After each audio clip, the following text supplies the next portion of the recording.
ঘড়ির কাঁটা এখন বাজে পাই আমরা 4:30, আর আমরা পঞ্চলিঙ্গেশ্বর থেকে বাস ছেড়ে প্রায় 2.5 ঘন্টা পর এখানে দাঁড় করানো হয়েছে চা পা এমনি টয়লেট যারা করবেন করার উদ্দেশ্য নিয়ে।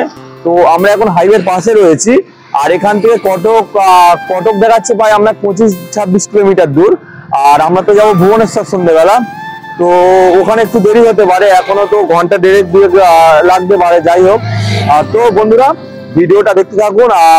আর সবাই আমরা এখানে দাঁড়িয়ে রয়েছি, তো সবাই আমার ভিডিওর মধ্যে সবাইকে নিয়েছি। যাই হোক, আমরা সবাই যেহেতু এক বাসে করে মানে বেড়াতে এসেছি, আমাদের সঙ্গে এসছেন এনারা। তো কিছু বলবে? তুমি বলো। পঞ্চলিঙ্গেশ্বরে গিয়েছিলাম। আচ্ছা, কেমন ঘুরলে? খুব ভালো ঘোরা হয়েছে। আচ্ছা, ওখানে পাহাড় দেখা হয়েছে এবং খাওয়া দাওয়া খুব ভালো হয়েছে।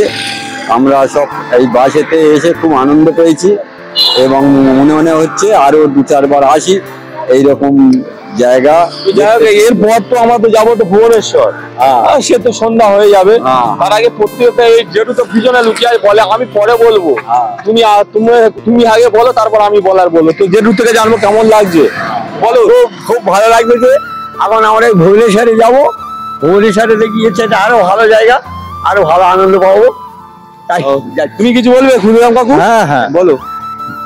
যে জায়গাতে ঘুরেছি ওখানে প্রচুর ভালো পরিষেবা পেয়েছি, খাওয়াও ভালো পেয়েছি, এনাদের ব্যবহারও ভালো পেয়েছি। আর ভবিষ্যতে যাবো, ভালো লাগছে আমাদের। গত বছর ফের আবার আসবো। আমি এই প্রথম এসেছি, আমরা 2 লোকে তো আসবো। তো যাই হোক বন্ধুরা, আর সবার তো মতামত শুনলেন, কার কেমন কি লাগছে। তো এখান থেকে তো টাইম তো লাগবে, সময় আমাদের লাগবে। তাই বলছি যে বন্ধুরা ভিডিওটা দেখতে থাকুন।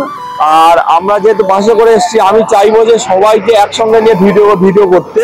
তো বন্ধুরা ভিডিওটা দেখতে থাকুন।